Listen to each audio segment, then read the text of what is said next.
Hi, everybody. I hope everyone's having a good week. I am here today for our lesson this week. I'm really excited about the story we're going to be reading this week. But before we get started, let's start with our deep breaths. All right, everybody kind of sit up straight, get comfortable. As I open the ball, you're going to breathe in through your nose. And as I close it, out through your mouth. Let's do it 3 times. Ready?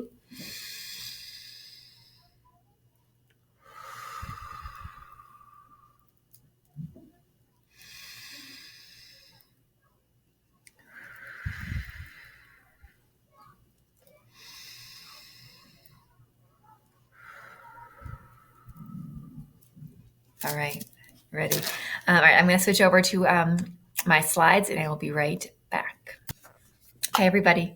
So our story today is called The Proudest Blue. It is written by Ibtihaj Mohammed with S-K-L-E. Ibtihaj Mohammed is actually an Olympic medalist. She was the first, actually, let me go show you. She was the first Muslim American woman wearing the hijab to compete for the United States in the Olympic Games. And she was also the first Muslim American female to earn a medal at the Olympic Games, earning a bronze medal for fencing. She wrote this beautiful book from the perspective of a young girl who's very excited to start her first day of school, but she's also excited for her older sister because it's her older sister's first day to start wearing a hijab. So the hijab is the headscarf that Muslim women wear as a symbol of their faith if they practice the religion of Islam. Unfortunately, not everybody sees the hijab as a beautiful thing or understands why her older sister is wearing it. So when she encounters hurtful words, she has to find new ways to be strong. So let's go. All right. And this is a new book to me, and I just loved it. So I wanted to kind of get it to you guys as soon as I read it. Mama holds out the pink. Mama loves pink. But Asiya shakes her head, and I know why. Behind the counter is the brightest blue, the color of the ocean, if you squint your eyes and pretend there's no line between the water and the sky. It's the first day hijab. Asiya knows it. I know it. We're sisters. The next day, I wait. A new backpack, new light-up shoes. I feel special. I feel like twirling. Asiya comes out of the house, and I stop. It's the most beautiful first day of school ever. Why do you think she stops? What is she looking at? I think she's looking at her sister on the hijab. I'm walking with a princess, so I pretend I'm one too. But even princesses have to stop to cross the street. Asiya takes my hand in hers and says, "Come on, Faiza." We speed walk it. 14 steps, 14 light-ups to get across. Asiya takes me to my line first, hugs me goodbye. I turn to watch her leave, give a little curtsy to the princess going to the 6th grade area. She's easy to see. Her hijab smiles at me the whole way. My first day hijab is going to be blue too. "What's that on your sister's head?" the girl in front of me whispers. "A scarf," I whisper back. I don't know why a whisper came out. I try again, louder now. "A scarf, a hijab." "Oh," she whispers. But Asiya's hijab isn't a whisper. Asiya's hijab is like the sky in a sunny day. The sky isn't a whisper. It's always there, special and regular. The first day of wearing hijab is important, Mama said. It means being strong. I turn, but I can't see the blue anymore. I run to the big kid's side. 27 steps to see Asiya. I need to give her another hug. I need to see her smile. "Faiza?" Asiya's eyes wonder why I'm here. "Are you excited," I ask, "about your first day of hijab?" She nods, smiling big, and I feel better. Someone laughs from nearby, a boy pointing at Asiya. Why? Asiya's hijab isn't a laugh. Asiya's hijab is like the ocean waving to the sky. It's always there, strong and friendly. Some people won't understand your hijab, Mama said, but if you understand who you are, one day they will too. In class, I draw a picture, 2 princesses in hijab having a picnic on an island where the ocean meets the sky. The girl who whispered in line says she likes it. She says it so loud that the teacher comes over to see it. I wonder if Asiya drew a picture too.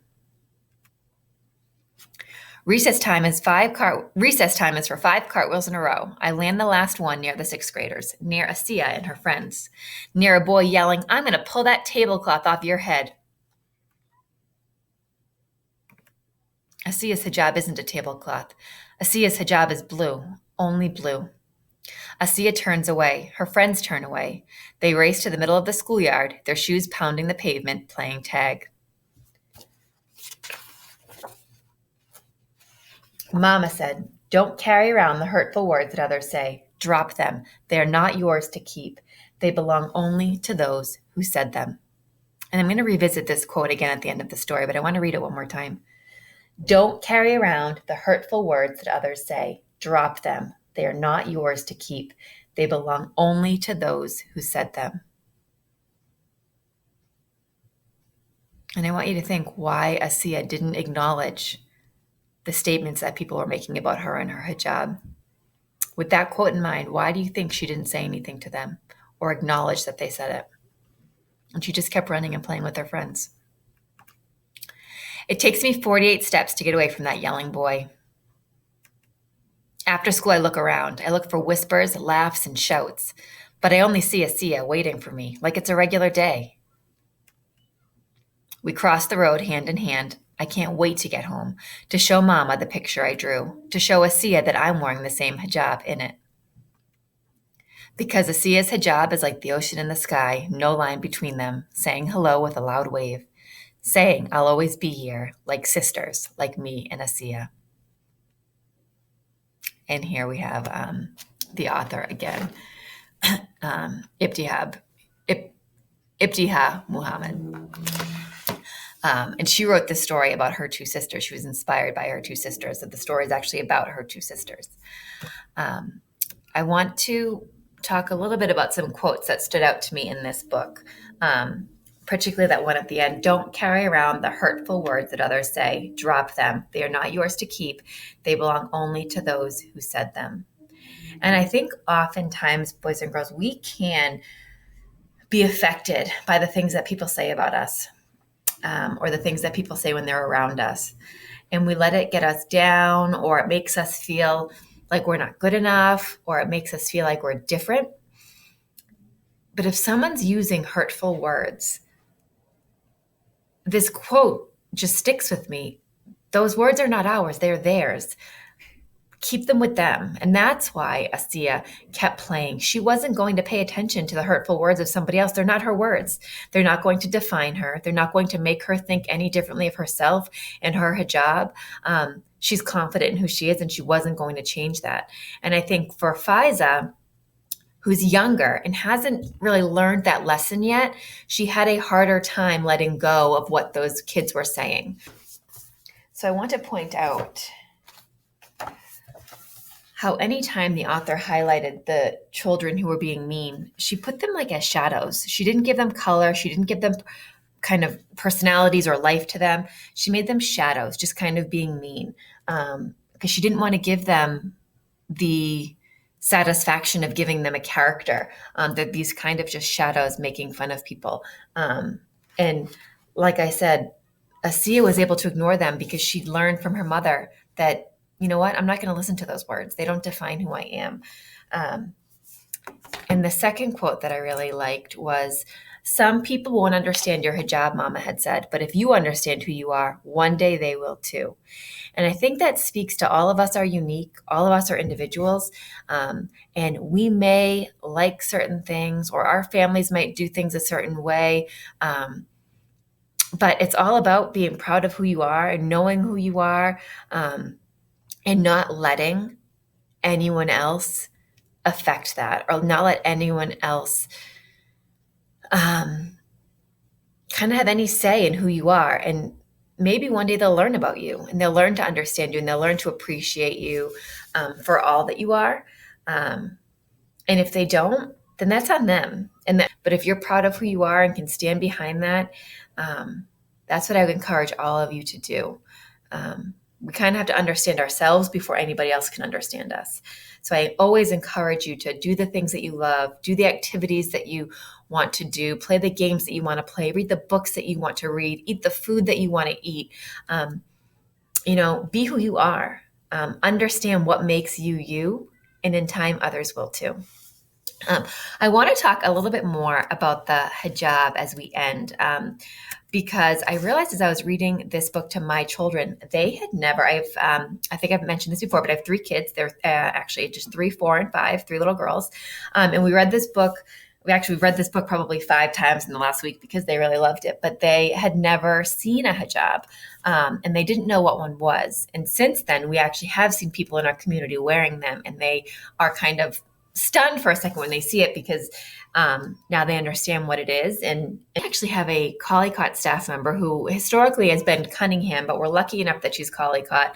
So if you are at Collycott or Cunningham School, you may have noticed Madame Moussine around our school, and she actually wears a hijab. She's one of the only she's the only Collycott or Cunningham staff member that wears one. I'm not sure if anybody at Tucker or Glover wears one, but she was kind enough to kind of teach me a little bit more about the hijab because I've seen people wear them, but I didn't really know or understand why people wear them. So Madame Moussine shared with me that when a Muslim girl is ready to wear a hijab, a big party is thrown in her honor. She typically recites a poem or a special text that she writes, and her female relatives give her special gifts related to her hijab. That may be new hijabs, jewelry, new clothes to wear, fancy pins.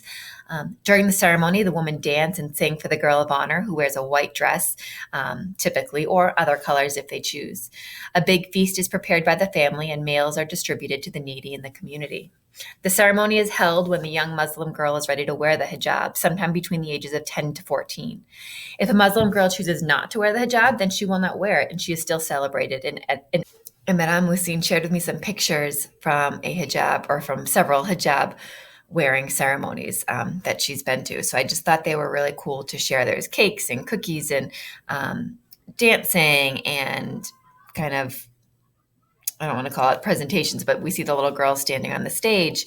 So it was just really interesting for me to learn about this as it was new to me. And I thought it was really cool. So as we close, what I want you to be thinking of, two things that kind of really stood out to me was the special relationship between Asiya and Faiza. They were sisters. Faiza really looked up to her older sister, much in the same way that I looked up to my older sister when I was younger. So I'm going to ask that you either, this is optional, but if you would like to, so in our story, we see that Faiza and Asaya have a really special bond together as sisters. So I want to know someone in your life who you have a special bond with, somebody that you look up to, and maybe draw a picture of yourself with that person. Or secondly, the story is a great reminder for us about how it's very important to be open-minded. In our story, we see that there are people who are not open-minded and they say hurtful things or were judging Asiya because they didn't understand why she was choosing to wear the hijab. So I want you to think about, why is it so important for us to be open-minded when we're learning something new or experiencing something that is new or different for us? Why is it so important to keep an open mind? So you could write a paragraph or a few sentences on why it's so important to keep an open mind when you are learning about somebody new or something new. Or draw a picture of somebody that you have a special bond with or that you look up to. All right, everybody. So I hope you enjoyed that story today, learning a little bit more about the hijab, if that's something that was new to you, and being just inspired by the story itself, in the confidence that Asaya had for herself, and the love that Faiza had for her sister, and learning that, you know what, be you, be confident in you. Don't let other people in their words make you feel any differently, and just learn to love yourself. All right, so here we are with the chime to end. I'm going to count down from 3, and then we will ring the chime. When you can no longer hear the chime, you're going to quietly raise your hand. All right, ready? 3, 2, 1.